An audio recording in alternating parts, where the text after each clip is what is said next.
உலக மகளிர் தினத்தை முன்னிட்டு முதல்வர் ஸ்டாலின் வாழ்த்து தெரிவித்துள்ளார். $1 டிரில்லியன் பொருளாதாரம் கொண்ட தமிழக கனவை முன்னின்று நடத்தப்போவது மகளிர்தான். மகளிரின் சமூக விடுதலை இலக்கை 5 ஆண்டுகளில் அடைந்தோம் என்றார். தாவேக ஆட்சி அமைந்தவுடன் 60 வயதை கடந்த குடும்ப தலைவிகளுக்கு மாதந்தோறும் ரூபாய் 2500 வழங்கப்படும். ஆண்டுக்கு 6 சிலிண்டர்கள், அண்ணன் சிறு திட்டத்தில் 1 பவுன் தங்கம், பட்டுப்புடவை, அரசு பஸ்ஸில் இலவச பயணம், இடைநிற்றல் இன்றி கல்வி உள்ளிட்ட பல்வேறு வாக்குறுதிகளை மகளிருக்காக விஜய் அறிவித்துள்ளார். எனது அறிவிப்புகள் எல்லாம் வெறும் சாம்பிள் தான். விரைவில் புதிய வாக்குறுதிகள் வெளியாகும் என தாவேக மகளிர் தின நிகழ்ச்சியில் விஜய் தெரிவித்தார். விவாகரத்து வழக்கை நான் பார்த்துக் கொள்கிறேன், அதெல்லாம் அவ்வளவு ஒர்த்தல்ல, அதனால் எனக்கு எந்த வருத்தமும் கிடையாது என மாமல்லபுரம் தாவேக மகளிர் தின மாநாட்டில் விஜய் பேசினார். உங்களை காணும்போது என் உழைப்பின் ஆற்றல் மேலும் பெருகும். திருச்சி மாநாட்டிற்கு எதிர்பார்த்து காத்திருக்கிறேன் என ஸ்டாலின் உடன்பிறப்புகளுக்கு கடிதம் எழுதியுள்ளார். வரலாற்று வெற்றியை படைக்க வருக, உடன்பிறப்பே திருச்சி குலுங்கட்டும், திமுக வெல்லட்டும், சிறுகனூர் மாநாடு வரலாறு படைக்கட்டும் என்று கூறியுள்ளார். பாதச்சுவடு தெரியாமல் நாட்டை விட்டு காங்கிரஸ் அழியப் போவது உறுதி. காமராஜர் காலத்தில்தான் காங்கிரஸ் பேரியக்கம், இப்போது வெறும் அறிவாலய குப்பை தொட்டிதான் என அதிமுக கடுமையாக விமர்சித்துள்ளது. மேற்கு வங்கத்திற்கு மாற்றப்பட்ட தமிழக கவர்னர் ரவியை முதல்வர் ஸ்டாலின் மரியாதை நிமித்தமாக சந்தித்தார். உயர்நீதிமன்ற தலைமை நீதிபதியாக பதவியேற்ற நீதிபதி சுஷ்ருத் அரவிந்த் தர்மாதிகாரியையும் சந்தித்து முதல்வர் வாழ்த்து தெரிவித்தார். தேர்தல் என்பதால் தான் பிரதமர் மோடியும் அமித்ஷாவும் தமிழகத்தை திரும்பி பார்க்க ஆரம்பித்திருக்கிறார்கள். இன்னும் 50 நாட்களுக்கு மீண்டும் தமிழகத்தை சுத்தியே வருவார்கள் என உதயநிதி கூறியுள்ளார். ஒரே நேரத்தில் 2 உயிர்களை பலி கொடுத்த திமுகவினரை மனிதாபிமானமிக்க தமிழக மக்கள் ஒருபோதும் மன்னிக்கவே மாட்டார்கள் என நயினார் நாகேந்திரன் தெரிவித்துள்ளார். போர் உள்ளிட்ட காரணங்களால் சிலிண்டர் விலை உயர்ந்துள்ளது. பொய்யான வாக்குறுதிகளை கொடுத்து மக்களை ஏமாற்றிக் கொண்டிருக்கும் திமுக தற்போதாவது சிலிண்டருக்கு $100 மானியத்தை அறிவிக்க வேண்டும் என அண்ணாமலை வலியுறுத்தியுள்ளார். திமுக தலைமையிலான கூட்டணிக்கு ஈடு கொடுக்கும் வகையில் மாற்று கூட்டணி எதுவும் உருவாகவில்லை என்கிறார் திருமாவளவன். கடந்த காலங்களைப் போல் சினிமா மயக்கம் தமிழகத்தை பாதிக்காது என்றார்.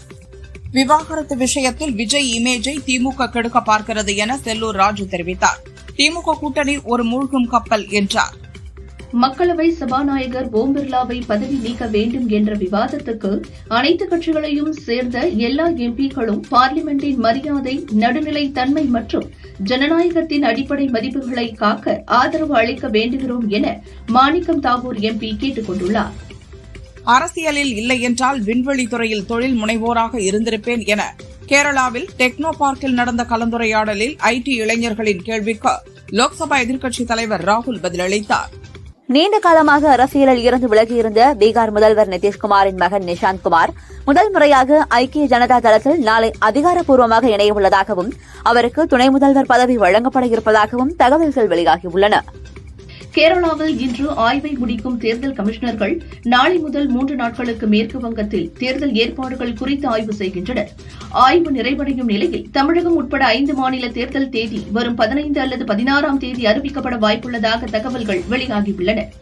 தங்கம் விலை சவரனுக்கு ரூபாய் 720 உயர்ந்து ஒரு சவரன் ரூபாய் 1,20,400க்கும், கிராமுக்கு ரூபாய் 90 உயர்ந்து 1 கிராம் ரூபாய் 15,050க்கும் விற்பனையாகிறது. வெள்ளி விலையில் மாற்றமின்றி 1 கிராம் ரூபாய் 290க்கு விற்பனை செய்யப்படுகிறது.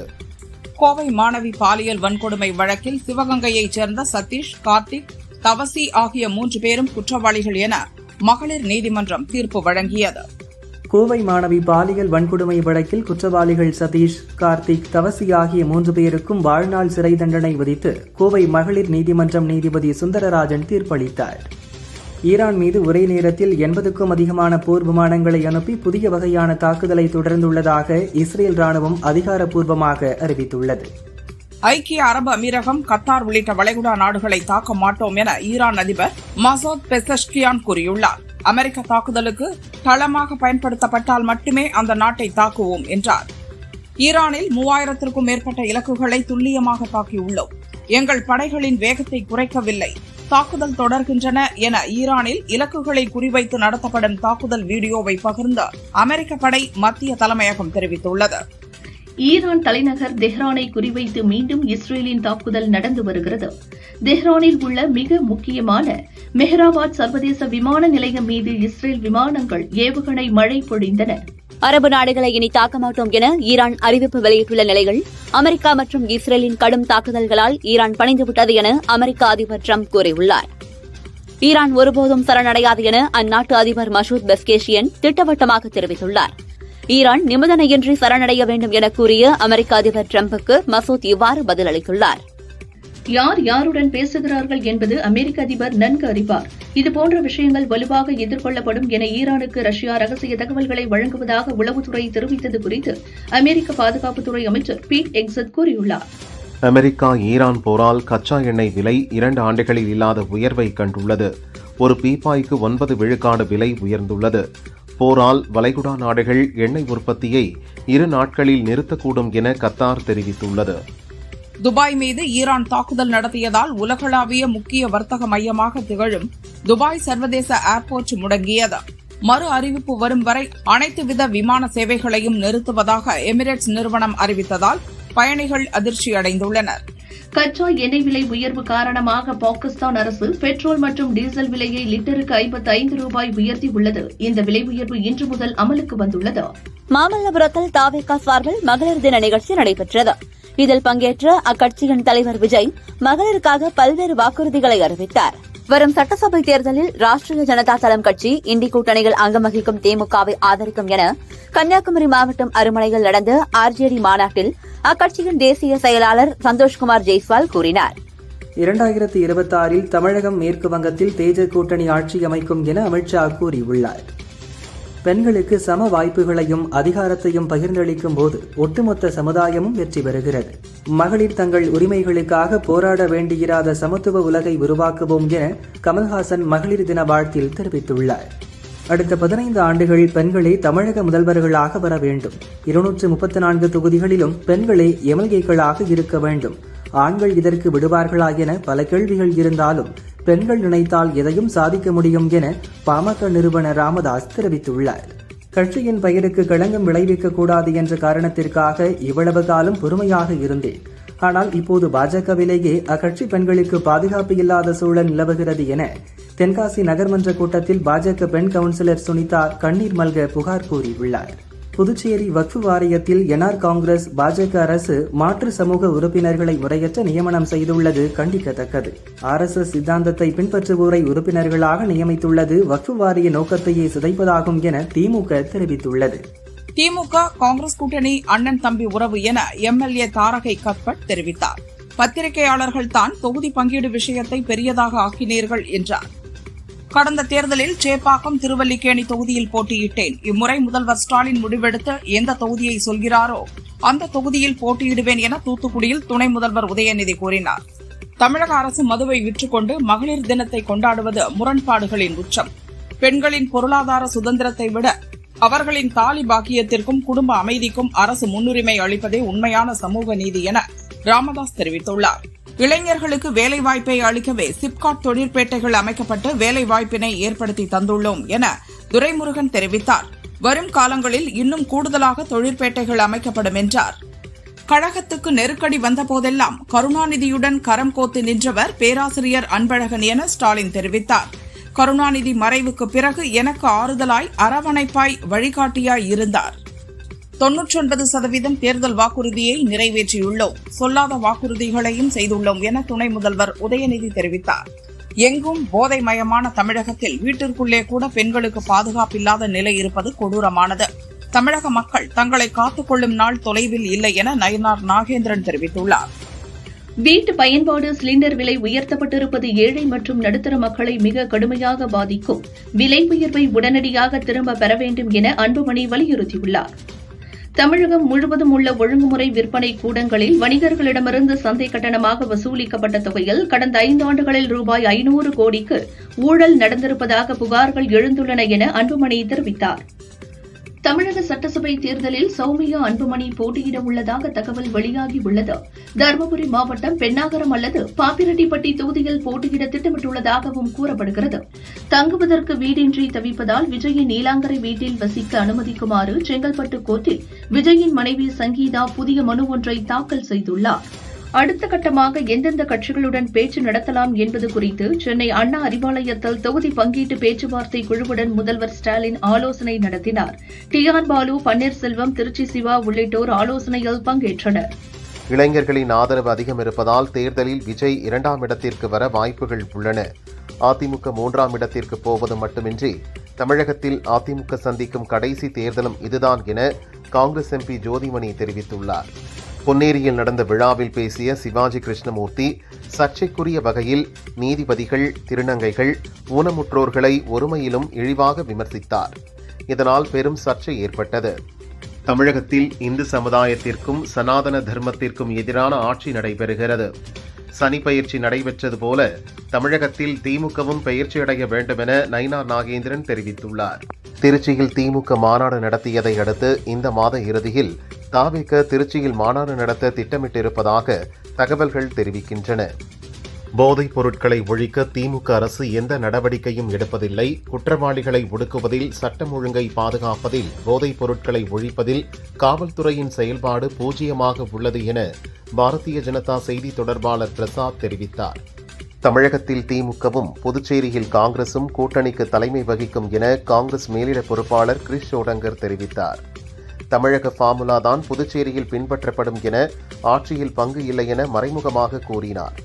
ராஜஸ்தானின் சிகார் பகுதியில் இன்று நிலநடுக்கம் ஏற்பட்டுள்ளது.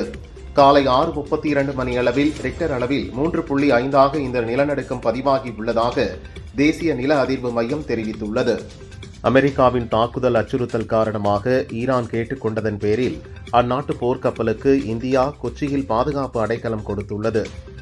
ராஷ்டிரிய சுதந்திர கட்சி சார்பில் 35 வயதான காத்மாண்டு பெருநகர மேயர் பாலேந்திர ஷா பாலன் அதிக இடங்களில் வென்று நேபாளத்தின் புதிய பிரதமராக பதவியேற்க உள்ளார்.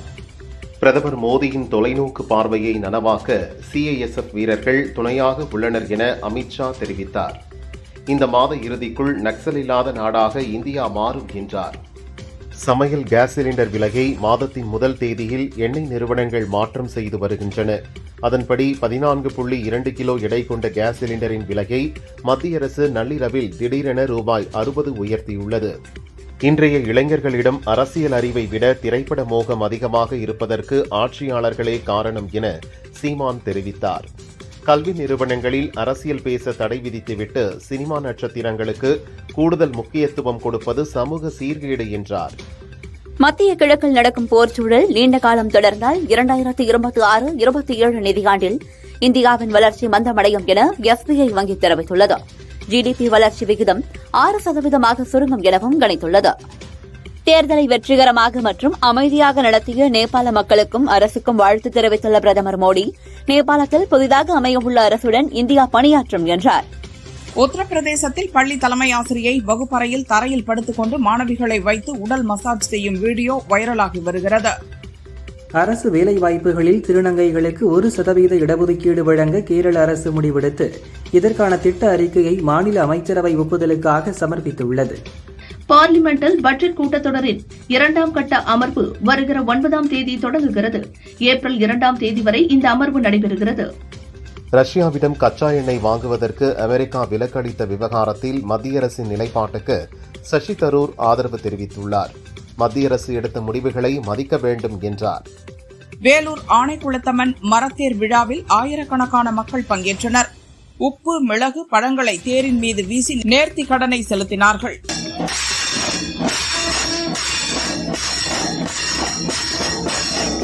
அழிந்து வரும் வனவிலங்குகள் பட்டியலில் இருந்த தேவாங்கு இனத்தை பாதுகாக்க 16 கோடி ரூபாய் மதிப்பீட்டில் திண்டுக்கல் வேடச்சந்தூர் அருகே அய்யலூரில் அமைக்கப்பட்ட இந்தியாவின் முதல் தேவாங்கு சரணாலயமாக கடவூர் தேவாங்கு சரணாலயம் இன்று திறக்கப்பட்டது.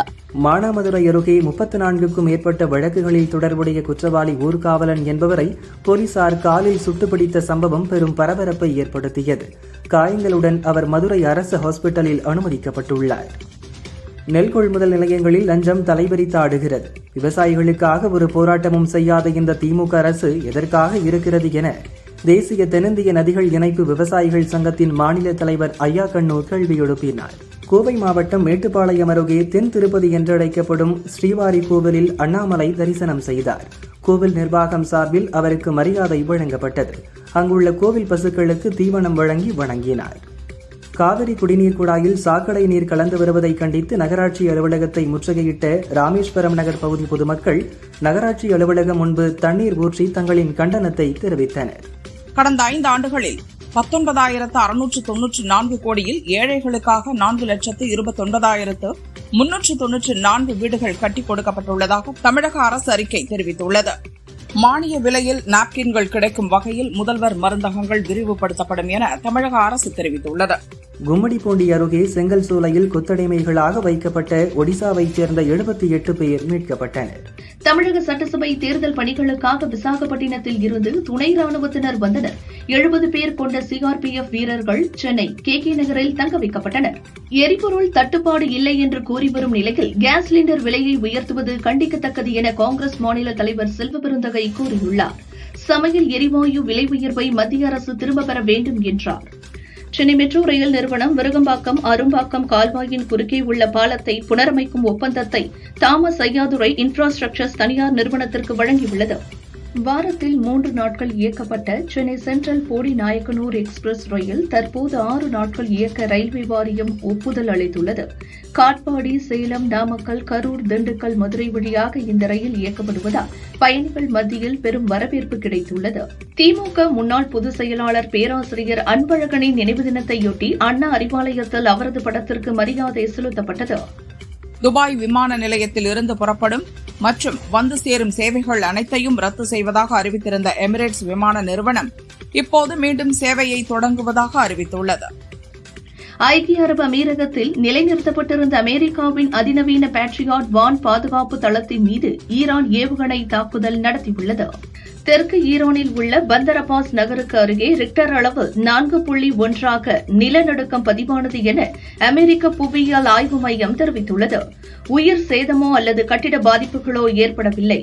அமெரிக்காவின் தாக்குதலில் ஈரான் தனது ராணுவம், கடற்படை மற்றும் முக்கிய தலைவர்களை இழந்துவிட்டதாக அதிபர் டிரம்ப் தெரிவித்துள்ளார். அமெரிக்காவுக்கு முன் எப்போதும் இல்லாத மதிப்பு தற்போது கிடைத்து வருவதாக கூறினார். ஆல் இங்கிலாந்து ஓபன் பேட்மிண்டன் தொடர் காலிறுதி ஆட்டத்தில் இந்தியாவின் லக்ஷயா சென் சீனாவின் லீ ஷிபெங்கை 21-13, 21-16 என்ற செட்களில் வெற்றி பெற்று அரையிறுதிக்கு முன்னேறினார். ஆஸ்திரேலியா, பிரான்ஸை தொடர்ந்து 16 வயதுக்குட்பட்டவர்கள் சமூக வலைதளங்களை பயன்படுத்த தடை விதிக்கும் சட்டத்தை இந்தோனேஷியா இயற்றியுள்ளது. மலையாள நடிகையான கோபிகா ரமேஷ் தமிழில் ஸ்வீட் ஹார்ட் படம் சுழல் வெப் தொடரில் நடித்தார். தற்போது சந்தானம் ஜோடியாக சந்தா 20 படத்தில் நடிக்கிறார். இயக்குனர் சுதாமன் கிருஷ்ணா கூறும்போது, மர்மம், சஸ்பென்ஸ் மற்றும் நகைச்சுவை ஆகியவற்றின் கலவையாக ஒரு துப்பு துலக்கும் நிபுணரை மையப்படுத்தி இந்த படம் தயாராகிறது என்றார். இயக்குனர் கணேஷ் கே பாபு தயாரிக்கும் படம் பிளட்டி பாலிடிக்ஸ். கௌதம் ராம், கார்த்திக், அஞ்சனா நேத்ருன், செல்வராகவன் ஆகியோர் முதன்மை வேடத்தில் நடித்துள்ளனர். தீனா ராகவன் இயக்கியுள்ளார். வசனங்களை இயக்குனர் ராஜு முருகன் இயக்கியுள்ளார். சாம்சியஸ் இசையமைத்துள்ளார். இதன் அறிமுக டீசர் வெளியாகியுள்ளது. தமிழகத்தில் நடக்கும் கொடிக்கம்ப அரசியல் பற்றி படம் பேசுகிறது. தமிழில் வேகமாக வளரும் இளம் இசையமைப்பாளர் சாய் அபயங்கர் பவடமல்லி என்ற ஆல்பத்தை வெளியிட்டுள்ளார். சாய் அபயங்கர் கூறும்போது, நான் இசையமைத்த கருப்பு படம் ஏப்ரல் வெளியீட்டிற்கு தயாராகிறது. நான் நடிக்கப் போவதாக கூறுகிறார்கள் என்று இங்கு கூடியிருப்பவர்கள் எனது இசைக்காக வந்துள்ளனர். நான் தொடர்ந்து கடின உழைப்பை செலுத்தி சிறந்த இசையை வழங்குவதில் கவனம் செலுத்த விரும்புகிறேன் என்றார். சென்னையின் முக்கியமான பகுதி போயஸ் கார்டன். முன்னாள் முதல்வர் ஜெயலலிதா, ரஜினி, தனுஷ் உள்ளிட்டோரின் வீடு உள்ளது. இங்கு 31 கோடி ரூபாய் மதிப்பில் டூப்ளெக்ஸ் அபார்ட்மெண்ட்டை நயன்தாரா, விக்னேஷ் சிவன் தம்பதி வாங்கியுள்ளனராம். 14,000 சதுரடி கொண்ட இந்த சூப்பர் பில்டப் ஏரியாவில் 8 கார்கள் நிறுத்தும் அளவு பார்க்கிங் வசதி கொண்டது என்கிறார்கள். ஏற்கனவே சென்னை, கேரளா, ஹைதராபாத்தில் இவர்களுக்கு வீடு உள்ளது. கார்த்திக் இயக்கத்தில் பிரியங்கா மோகன் கதையின் ஹீரோயினாக நடித்துள்ள மேட் இன் கொரியா படம் மார்ச் 12 நேரடியாக OTTயில் வெளியாகிறது. பிரியங்கா கூறுகையில், நிறைய கொரியன் டிராமா பார்த்துதான் என்னை தயார்படுத்தினேன். இயக்குனரும் உதவினார். 1.5 மாதம் கொரியாவில் படமாக்கினோம். இயக்குனரின் மனைவி கொரியன் டிராமா ரசிகை. அவரை இன்ஸ்பிரேஷனாக வைத்துதான் இந்த கதையை உருவாக்கியிருக்கிறார் என்றார். ரன்வீர் சிங் நடித்து பெரிய ஹிட்டான துரந்தர் படத்தின் 2ஆம் பாகம் வரும் 19ஆம் தேதி வெளியாக உள்ள நிலையில் தற்போது படத்தின் ட்ரெய்லர் வெளியாகி உள்ளது. இப்படத்தின் ஒரு சிறப்பு காட்சி வரும் 18ஆம் தேதி திரையாக உள்ளது. விஜய் வசிக்கும் நீலாங்கரை வீட்டில் வசிப்பதற்கு அனுமதி கோரினால் வழக்கறிஞர் மூலமாக விஜய் தரப்பு மிரட்டுவதாக விவாகரத்து கோரியுள்ள அவரது மனைவி சங்கீதா தெரிவித்துள்ளார். ஆஸ்கார் விருது விழாவை தொகுத்து வழங்க உள்ளதாக பாலிவுட் நடிகை பிரியங்கா சோப்ரா தெரிவித்துள்ளார். 2016ஆம் ஆண்டும் அவர் இந்த கௌரவத்தை பெற்றிருந்தார்.